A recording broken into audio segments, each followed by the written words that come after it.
Hello, everyone. Welcome to the Bold Strokes Books Bookathon favorite scene reading. I'm Christina Rivers, an author of Sapphic Romance with BSB. And I am here joined with five amazing authors whom I've read and love, and I cannot wait to hear scenes from their next round of books that we all have coming out soon. All right, so we are going to get started with. Jane, I was going to call you my favorite Canadian, but I can't because I have a sister who actually lives in Canada now. So you are my second favorite Canadian. Thank you. The person I wish I could be a Canadian. I think probably many of us feel the same. We would welcome anybody that wants to flee. Come on up. Will you sponsor me? I feel like it's like hard to move to Canada. Do We you can need make like a it work, sponsor? Christina. We could definitely make it work. All right. So, Jane, our favorite Canadian, is going to get started here. Jane Walsh is a queer historical romance novelist who loves everything Regency. We all, right? She is delighted to have the opportunity to put her studies in history and costume design to good use by writing love stories. She owes a great deal of gratitude to the local coffee shop for fueling her novel writing endeavors. Same. Jane's happily ever after is centered on her wife and their cozy home together in snowy Montreal.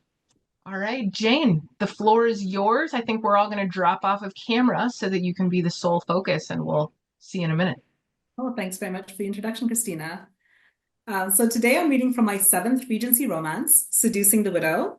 Here she is in all of her glory. So this is a second chance enemies to lovers romance. 15 years ago, Cass and Louise were debutantes who were fighting over the same man to marry. So they had kind of a Betty and Veronica dynamic if Betty and Veronica were kissing each other behind Archie's back. So now that these characters are in their 30s, they've reconnected and they have a lot to talk about. Just one moment as I find my page.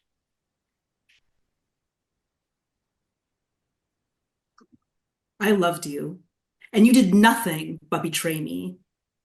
I loved you too, Cass. Did you think it was so easy for me to choose Atwater?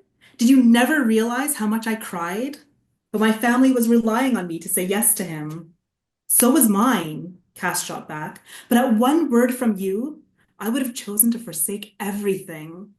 We had the chance to have done something daring, something real, something that we could have been proud of when we looked back on our lives. But you chose marriage. You chose the safe option. Well, what is it that you could have offered me? What kind of life would we have had? No security, no money, no home of our own. Louise rose from the chair and paced the room, her skirt swirling around her ankles. A life between us could never have been real. It was a dream, a beautiful dream, and one that I didn't wish to wake from. But that's all it was. Her eyes were bright with unshed tears, and her hands had clenched into fists. Cass felt as if she'd been slapped.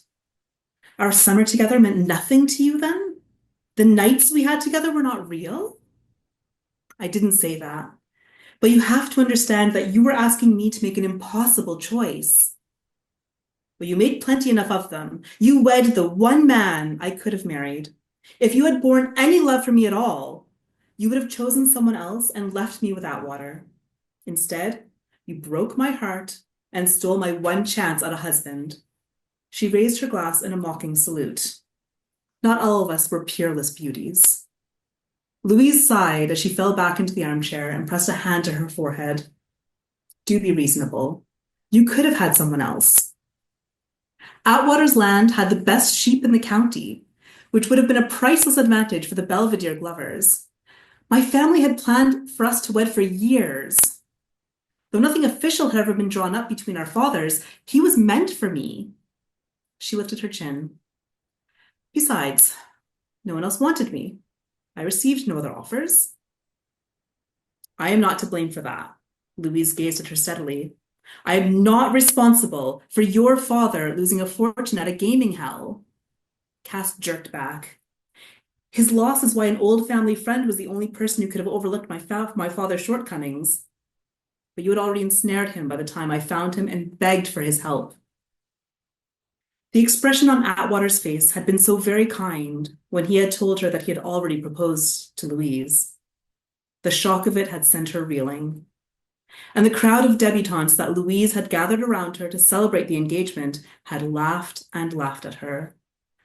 Gauche, awkward Cass, who had little enough to recommend her, and who had lost the support of the two people she had trusted that summer. Louise had not said a word that night. She had stood as tall as a queen, as certain as a judge. She had won her game, and Atwater was the trophy. It was the last time they had seen each other. I know you feel like you were entitled to marry him. Louise's face was soft. But what kind of life were you offering him, Cass? Would you have given him love and affection? Would you have borne his children? Louise's face was white and pinched as she gripped her glass and brought it to her lips. Her hand trembled.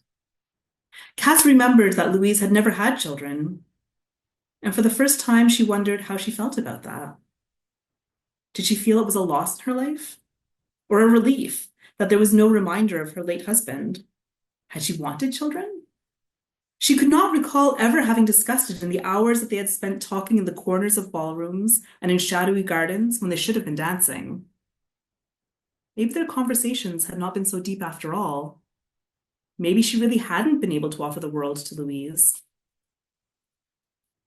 I would have done my duty. But Cass knew that although it was true, it would never have been more than duty, and an efficient and cold one at that. Louise had been willing to offer her heart to him, as bruised as it had been from Cass's rough treatment of it. It was all so long ago now. They were no longer in the first blush of youth, but neither of them were yet in the grave like Atwater. He had been a good man, and gone too soon. Cass stared into the brandy. You only had 8 years left after your wedding day. Knowing that, I am glad that you spent them happy. Thank you, Louise said, her voice just above a whisper. It means a lot to think that I made him happy. I did love him, you know. Not at first. Not like I felt for you. But I grew to love him. Louise sat with Cass in silence. She could hear the rustling of the leaves through the open window and the ticking of the grandfather clock in the hallway, and she almost thought she could hear Cass's heartbeat from where she sat across from her. But there were no more words. What else was there in life but to have loved and to have been loved in return? Hadn't she lived through riches to have earned the love of two people, however temporary it had been? Cass's love had lasted but a summer, and Atwater's less than a decade.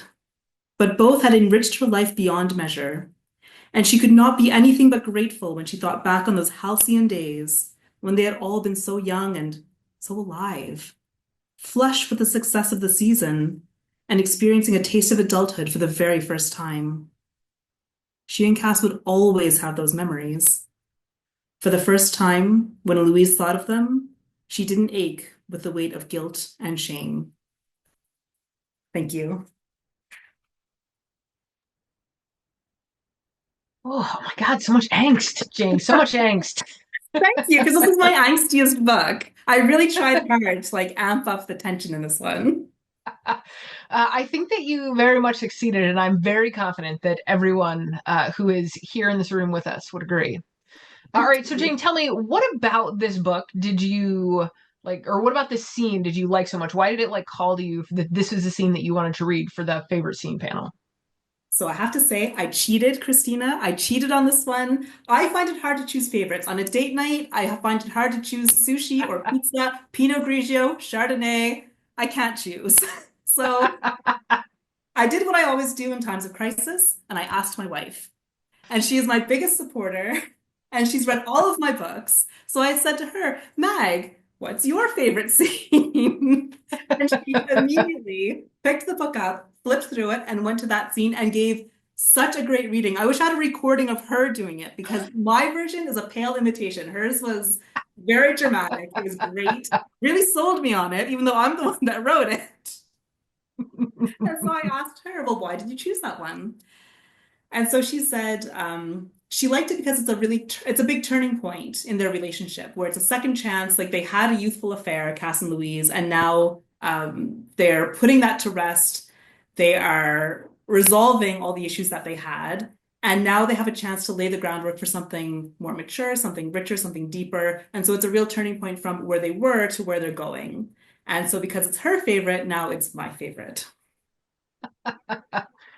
I trust my wife with all of my book decisions. She is my only alpha and beta reader, and I trust her opinion over anybody else's. So I totally get that. I don't think I've. No, that's not true. She's definitely helped me pick readings before. There you Thank go. God, It's because very helpful. sometimes these prompts are so hard. They can be. Right? This I feel like is an easy one. We all have favorite scenes in our books, I think, or our spouses have favorite scenes in our books. Who knows? There you go. All right. Well, thank you so much, Jane. Thank you, Christina. All right, next up we have Erin Casty.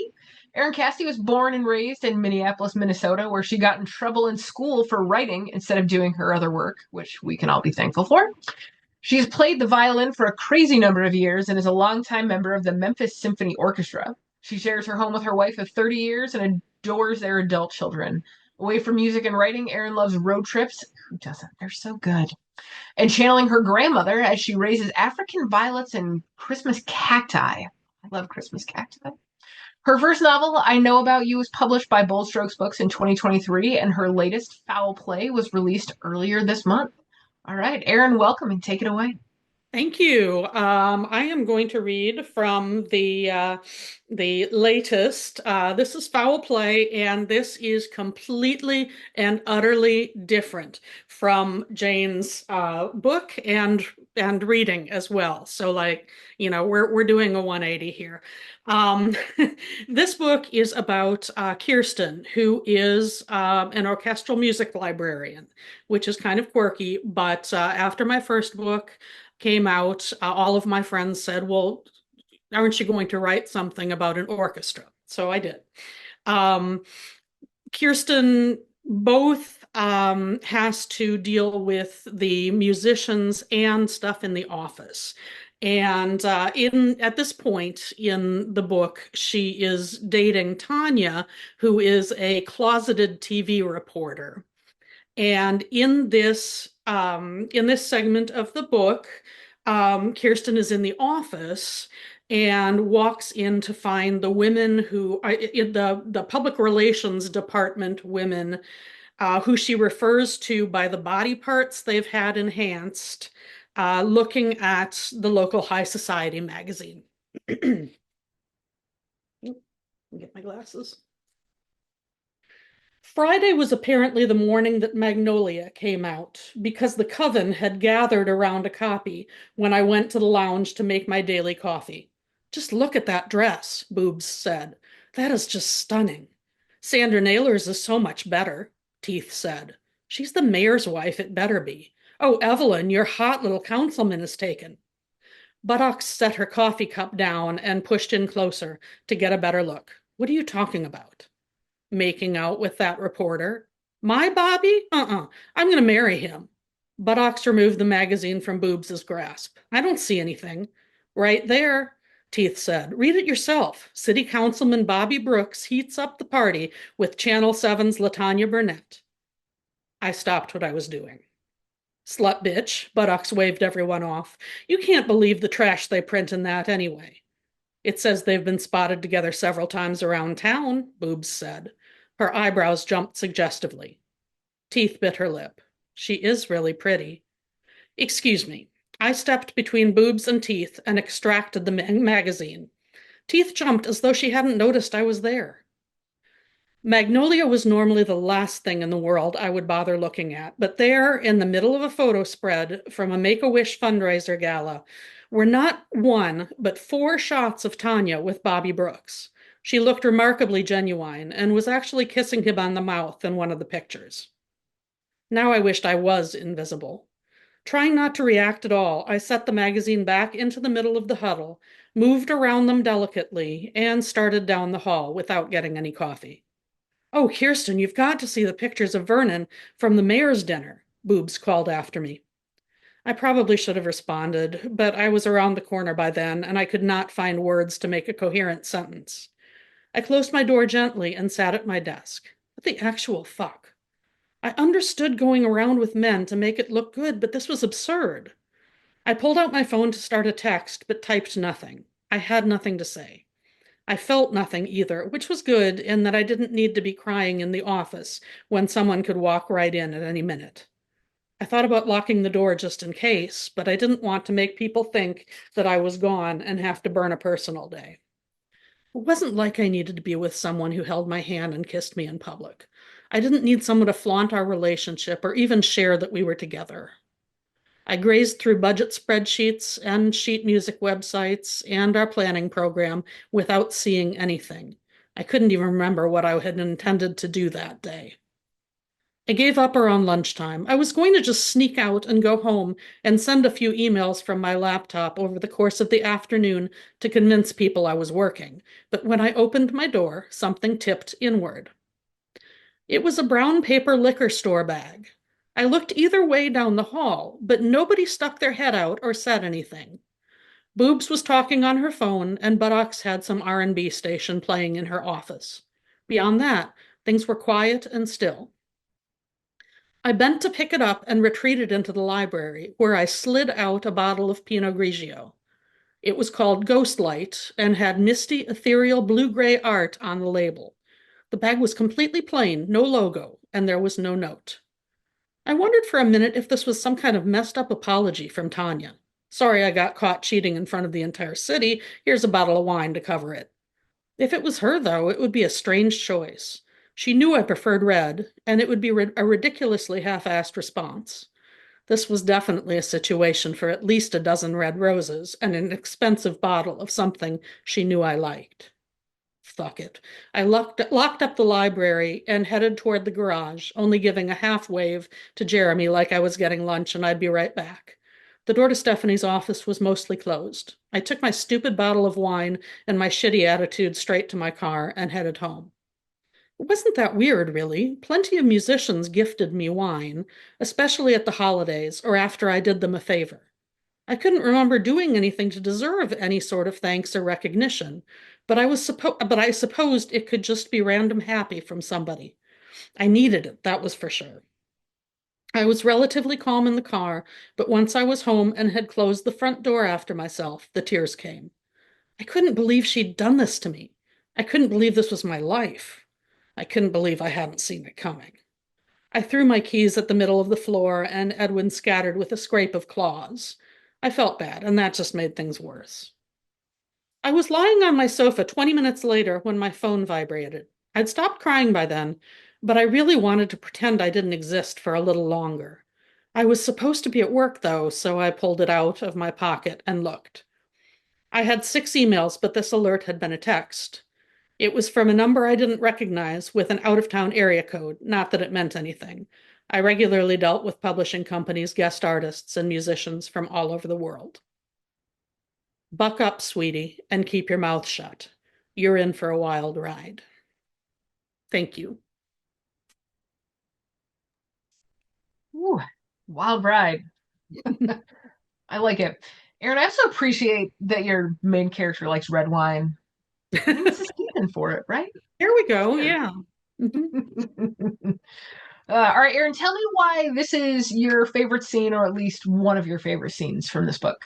I had a hard time with the favorite scene thing because um when I'm reading from a mystery, I felt that, I didn't want to get too deeply into things, so as not to give anything away. But I think I chose this scene because it kind of it's a turning point. It's where things begin to happen. At the beginning, Kirsten is dating Tanya, the reporter, and Shay, a musician, is really doggedly pursuing her. And this is the point where we kind of get rid of Tanya to allow Shay to move in. And also, it's one of the first moments that Kirsten realizes that something not quite right is going on. Hmm. Yeah, no, I liked it. I thought it was a great scene. So, thank you so much, Aaron. You're welcome. All right, next up we have JJ Hale. JJ has been devouring books since she was able to hold one and has dreamt about publishing romance novels with queer ladies since she discovered such a thing existed. I'm with you there. In her late teens. Ooh, I might have been a little older than my late teens though. But I'm only 20, so not really for me. The last few years have been fulfilled with embracing and understanding her neurodiversity, which has expanded the dream to include representing kick-ass queer neurodivergent women who find their happily ever afters. That dream became a reality with her now two-time Goldie Award-winning debut novel. Jess lives in the south of Ireland, and when she's not daydreaming, she works in technology, plays with Legos, and according to the kids, fixes things. All right, JJ, take it away. Thank you. I'm reading from Synchronicity, which is my latest novel. I'm going to start right at the start, just a little bit through chapter 1, where Hayley, the main character, has just entered a sapphic bar for the first time, and she's very nervously surveying the crowd. You plan on ordering or just gawking a little longer? It took Hayley a minute to understand that the question was directed at her. Her cheeks heated as she stared back at the bartender, who looked at her with questioning eyes. What was I thinking? I'm not ready for this. Hayley tried to form an apology before she turned on her tail and dashed out of there. Before she could get the words out, a strong hand was placed upon her shoulder. She'll have the same as me, T. Keep the change. Hayley turned her head to see who the silky, smooth voice belonged to, and met the eyes of the most beautiful person she had ever seen in real life. You're new here. The stranger framed it as a statement rather than a question, and Hayley's face heated even more. That obvious? You've got the whole deer in the headlights thing going for you. I'm Cal, by the way. Cal put out a hand and Hayley shook it, much to her new companion's amusement. That's when Hayley noticed the bartender had returned with their drinks, which Cal had been reaching for. Hayley closed her eyes for a moment and wondered if her face would ever return to its natural shade. Thanks, I can pay you back for this, Hayley said, as she took the glass up and took a sip. Wait, is this water? Hayley asked in confusion, as Cal chuckled beside her. Yep, I don't make a habit of getting women drunk without at least knowing what they like to drink first. I'm a gentlewoman like that. But I find an ice-cold glass of water does wonders to clear your mind. You looked in need of something to shock your system back into action. Hayley took another gulp from the glass, and as the cold liquid slipped back her throat, her hand stopped shaking. Good choice, Hayley said. I make a lot of those, Cal replied with a wink. Would you like a real drink now? Cal asked. Sure, I'll have whatever you're having. Hayley was grateful for the steadiness of her voice. In fact, the anxiety she had had since before she entered the bar had dissipated almost entirely. In its wake was a longing Hayley hadn't experienced in quite a while. You just had what I'm having, but I can get you an alcoholic drink if you'd prefer. What do you want? You? If Hayley thought the words loud enough, she hoped that maybe they'd make their way into Cal's head. Cal leaned in closer, and Hayley's heart flipped. She closed her eyes in anticipation before a soft breath tickled her ear as Cal whispered loud enough to be heard over the music. Do you want to dance instead? Hayley opened her eyes as Cal pulled back and held out a hand. One intended for Hayley to take this time. They made their way between the groups and couples until Cal stopped and pulled Hayley's hand to her waist. Hayley gulped and hoped her body would take over, because her mind was in no place to give directions. Luckily for her, dancing was as natural to Hayley's body as breathing, and she began to sway to the rhythm of the sensuous song. Cal moved to the same beat as she placed a feather-light touch against the small of Hayley's back. Cal gently urged her closer, more a suggestion than a command. It was a suggestion Hayley's body willingly accepted. Their eyes stayed locked as the music wound its way around them like an invisible string. It pressed their bodies together in a way that was almost synchronized. Cal's strong hand turned gentle as she caressed the sliver of skin above the small of Hayley's back where the material of her top had ridden up. The action sent shocks through Hayley's body, and she bit back a whimper as fire flashed in Cal's eyes. Cal leaned down again, and this time Hayley anticipated the soft whispers that were as intimate as any kiss she had ever experienced. Is this okay? Cal's request for reassurance left Hayley speechless for a moment, as lust as she had never known it coursed through her veins. At Hayley's nod, Cal tipped her chin up and their eyes met. I want to hear it from you, please. The sincerity in Cal's gaze as it searched Hayley's almost brought tears to her eyes. Why did this affect her so damn much? Yes, Yes, it's okay. I promise. Haley's steady voice seemed to soothe Cal's concerns as her soft fingertips resumed their path along Haley's spine. It's just a dance. We're just dancing. Haley tried to remind herself of the facts as her body throbbed in places that dancing never usually called for. She was used to her limbs being heavy from the exertion, but not the aching between her legs that intensified with every beat. She silently begged those lips to meet her own, and by the fire burning in Cal's eyes, her wordless pleas weren't going unheard. Haley searched Cal's face for a reason, any reason, why she wasn't answering the unspoken request. Haley flicked her tongue out across her bottom lip, and Cal's eyes followed the movement. She couldn't have made herself any clearer if she had written it on her forehead, and yet Cal made no move to put them both out of their misery. Fuck this, Haley Jane Tyne. You are a strong, independent woman, and you can take what you want, instead of silently begging. She prepared herself to reach up on her tiptoes and press her lips against Cal's in a way she already knew would shatter any misgivings she had about her attraction to women.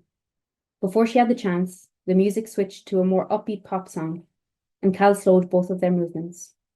They stood staring at one another for what seemed like a lifetime but was only a few beats of the far too peppy song. Kiss me, God damn it. So suddenly that Haley didn't see it coming, everything stopped. Cal's fingers were no longer on her skin, and her body already missed the heat of hers as she took a step back. Have a good night.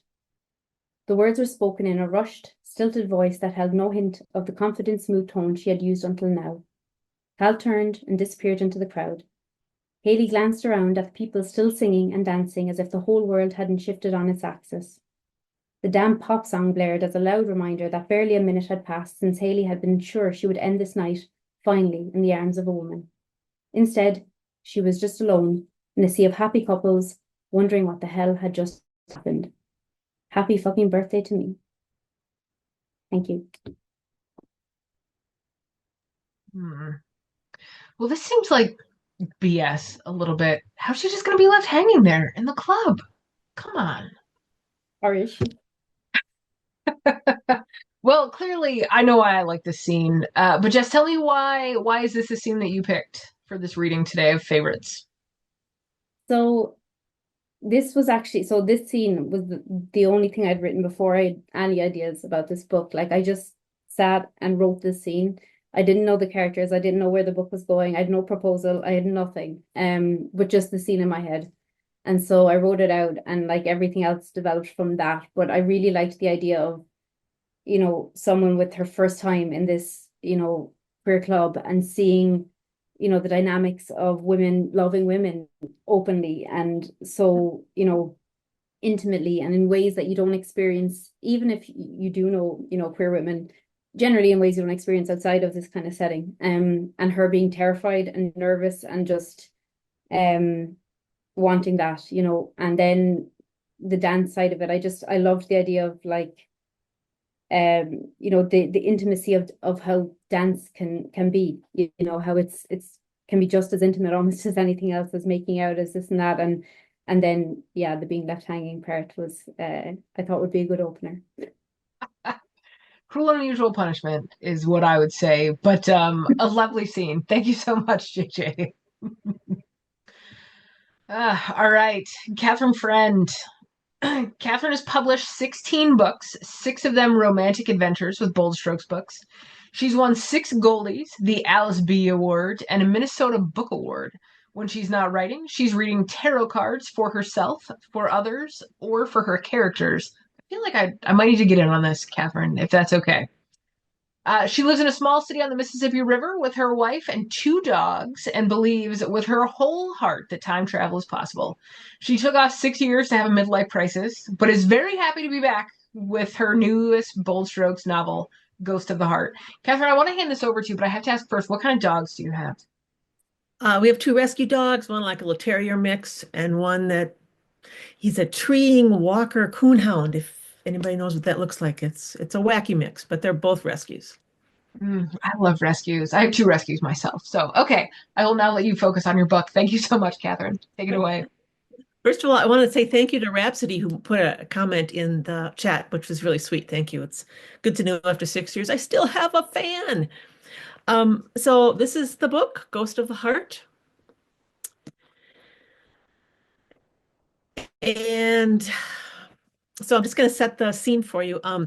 It's about Gwen and her wife Billy. They've recently moved to St. Augustine, Florida, home to a very old Spanish fort called the Castillo de San Marcos. And one day Gwen is there. She's drawing. It's for a fundraiser. And she's not an artist, but she has to draw some stuff. And suddenly something takes control of her hand and doesn't give it back until it has drawn this beautiful drawing that she could never done on her own. And she's really freaked out. So she takes off, doesn't tell Billy, doesn't tell anybody. So a week later, Gwen and Billy are on one of these cheesy ghost tours at night. St. Augustine is known for its ghosts. So they have these goofy ghost tours where they make bad puns and nothing is really very scary. So the tour takes them to three places. At the first one, a cemetery.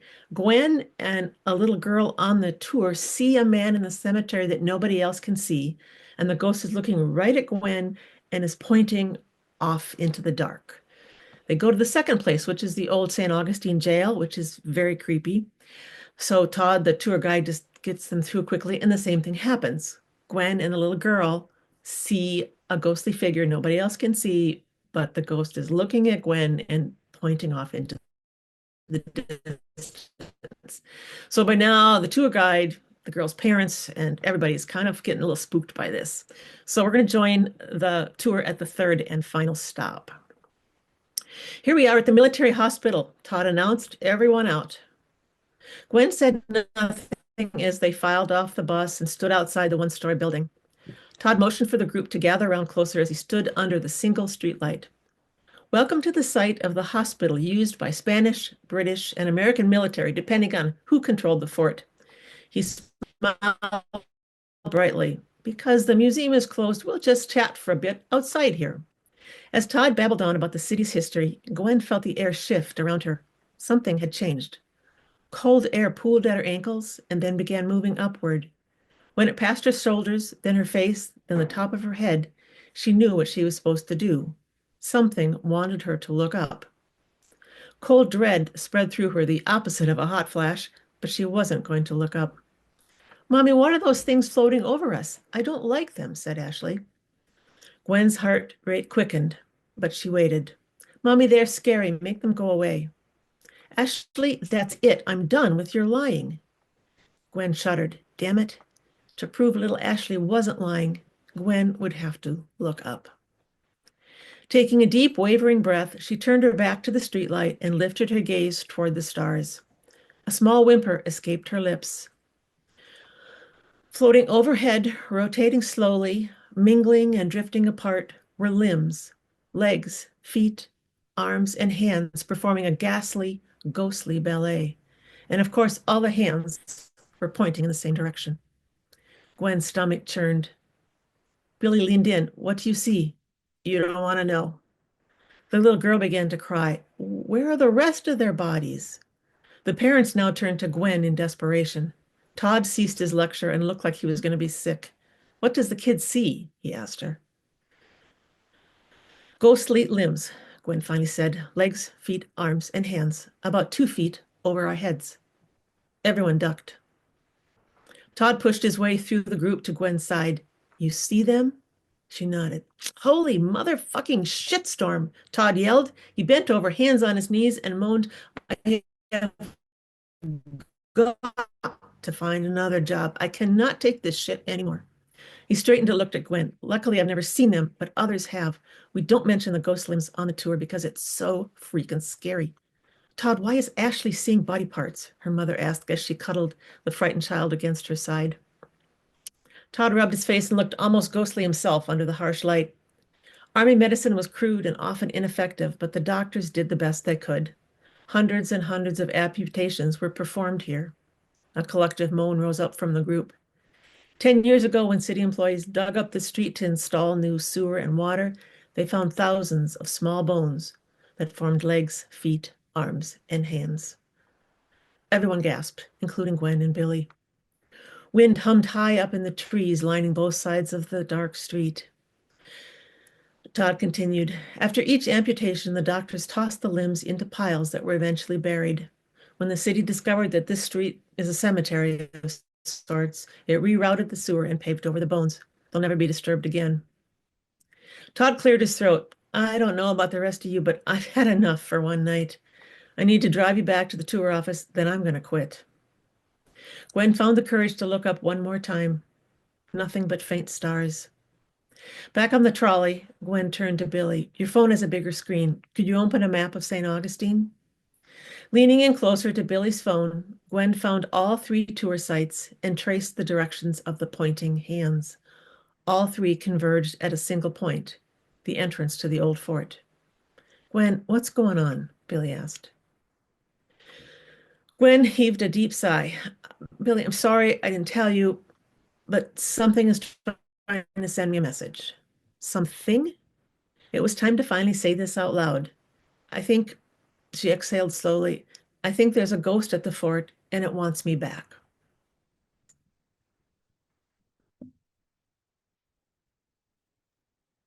That is very spooky, Catherine. And I don't know if it's because I'm actually quite close to St. Augustine right in this very moment, and I've been to the fort and I've been to the jail. But what about like have you been to St. Augustine? Did that inspire you to write this super like heart palpitating scene?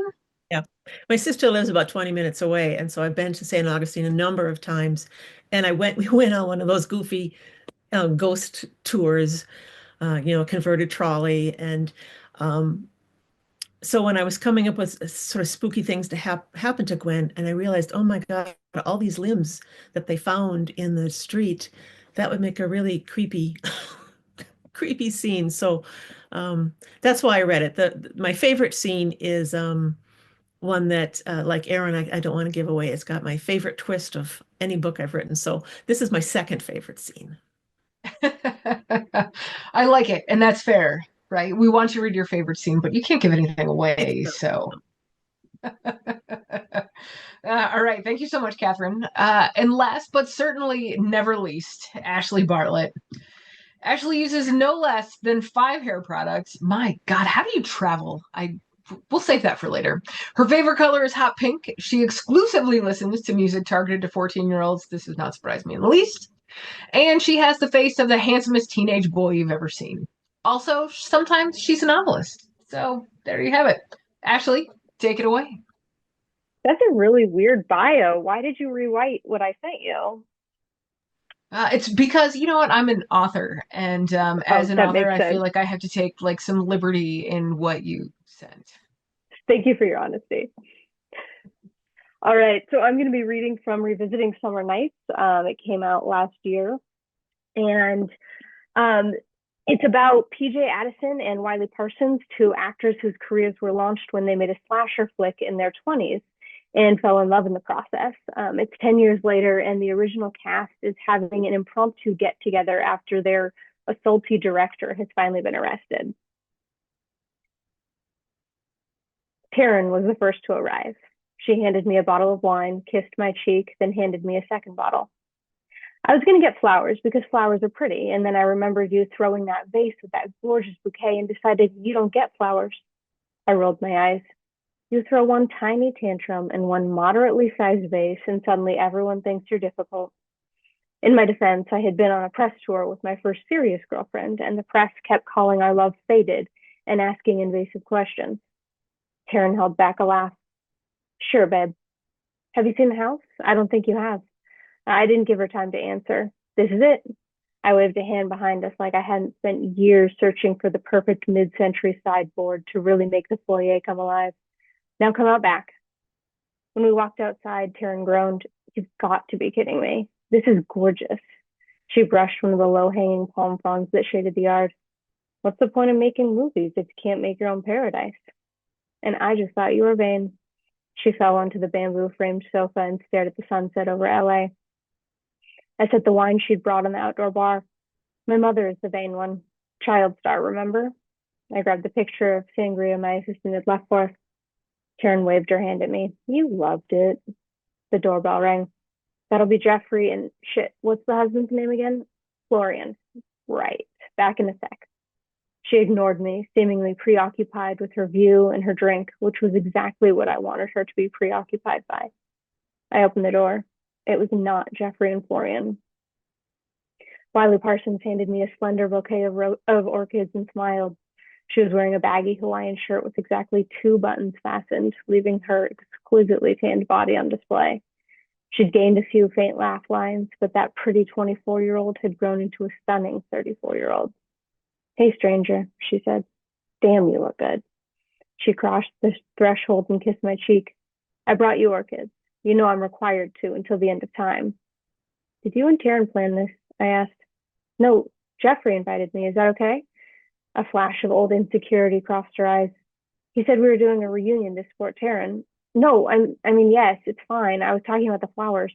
She was just teasing me about it. I waved her inside. I'm glad you came. Taryn's already here.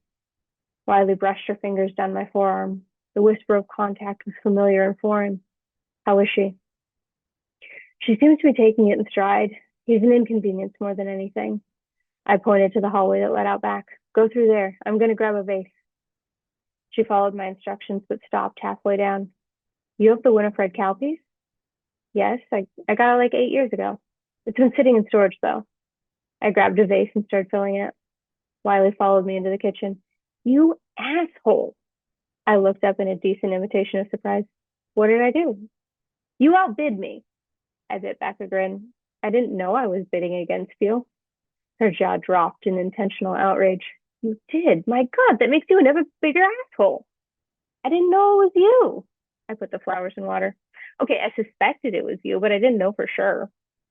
It was an anonymous auction. You could have asked me. I hate you. Oh no, I'll never recover. I ushered her outside. You are the worst, Wiley said. Taryn looked up when we came out the door. Babe! Babe. Wiley leaned over to hug Taryn. Why is Addie the worst? Taryn asked. She outbid me at auction. When? What auction? A Winifred Cal auction almost a decade ago, I said. And we're just mad about this now? Taryn asked. Wiley draped herself dramatically over the side of the sofa Taryn wasn't dramatically draped over. Well, I didn't know until right now when I saw the piece hanging in the hallway. Sure. Taryn nodded indulgently. I don't spend a lot of time at my ex-girlfriend's house, Wiley said. And why would you? The doorbell rang again. You didn't invite anyone else, right? I asked Taryn. I only invited the boys. They're the ones who invited your ex. Thank you. Fighting an ex. Ashley, why is that your favorite scene from this book, or why are you pretending that this is your favorite scene from this book? It is one of my favorites. I like it because it kind of gives us that first glimpse of the characters. They obviously haven't seen each other in years, but there's a history there, not just with them, but with all of their co-stars from when they were young. They all had sort of a traumatic experience together. And so to see the ways that that has evolved into their adulthood is fun. Nice. It was a fun scene. I certainly enjoyed it. I always love like those little like grazes and the light touches. Like it just builds the good stuff. It builds to the good stuff. All right. Well, let's bring everybody back on camera. If anybody in the audience has any questions, please feel free to drop them in the Q&A. We have one in here from Joni Bassler, and I think this was specifically for Jane. So Jane, I'm going to ask this to you first, then I'm going to tweak it for everybody else. Okay. So the scene that you read, did you envision that encounter before you wrote the book, or did you find it as a surprise when you got to that point while you were writing it? I don't think I had a specific idea of how the scene would go, but I definitely knew that there had to be a conversation between Cass and Louise to deal with their past. Like there was no way around that really, like especially for Second Chance. Like they have to resolve the issues in the past to kind of move forward. I don't think I envisioned it being so heated, because often a lot of my books, they're quite a bit calmer. Like they're very sweet romances that I write. Like they're very often like low angst, low stress. And so I don't know that I expected this one to be as contentious as I thought it would be when I was actually writing it. So it was a little bit of a surprise. It was delightfully contentious, I thought. I think I can probably speak for everyone there. Thank you. All right, so to the rest of the panel, specifically to this scene that you read, Was it something that you like? Was this a scene that you thought was going to be pivotal in the book? Did you write to specifically have this scene in there? Or was it like a whoops, there's a surprise? JJ, let's start with you. Yeah, so the rest of the book kind of came around this from this scene basically. So this was the scene that I wanted to write. It was just kind of in my head. And it evolved from there. So yeah, I think I want to write something about dance, and the rest of the book is about, like Haley's a dance teacher. She's teaching at a summer camp, and that's when they kind of meet back up, spoiler. But yeah, I figured I wanted it to start with dance. I wanted that to be a focal point of the beginning too. Right. Dance is such like a right, we're touching people. They could be strangers, they could be people who have reappeared in our lives. Dance, I've definitely used that myself. Dance is a very sexy way to push the plot forward or start the plot. And I love that that was the scene that you had like in mind that made you or inspired the whole book. Ashley, how about you? I actually was writing a different book, and this scene did not come to me. The very first scene, my prologue did, and since it's the characters met when they were filming the slasher flick, I opened it with the final scene of the movie and them sitting at the premiere watching it. So it's 10 years earlier, and I wrote it in my notes app one day because it came to me and I had to. So then this kind of naturally followed that because I saw where the characters started and then I had to show where they were now 10 years later. Very fun. I like it. Catherine, I think you'd mentioned that this was a scene that you'd wanted to write because of all the body parts under the street. But how did that come about in your process? Were you expecting this scene? Was it a surprise? Well, so I had her at the fort, and she was so freaked out by what happened that she didn't want to go back. So I had to find a way to get her back to the fort because this ghost that's communicating through her hand has a very important message it's trying to get across. So I decided I had to use something to get her back to the fort. So I decided to use the all the ghosts on the ghost tour. I like it. The ghost on the ghost tour. Aaron, how about you? Yeah, this was it was not one of the first things that I wrote when I was writing this book. I'm kind of a pantser to a point, and then I have to connect things. But I knew that that this was the way that that yeah, Tanya was going to leave the scene, and I also knew that I had to drop one of the first hints that there was something going on at this point. And so, I didn't necessarily intend for them to happen at the same time, but I knew that this was a time that I needed to drop the first text. Nice. All right. Well, we are coming up on time here. So thank you very much to all of our amazing author fake narrators, if you will. I want to be a better narrator. We all did a fantastic job. Thank you all so much. Everybody, there is a link in the chat from Sandy where there's 20% off all ebooks for everybody who is involved in the Bold Strokes Bookathon this weekend. There's another panel here coming up in 9 minutes. So hopefully we will see you there. Thanks, everyone.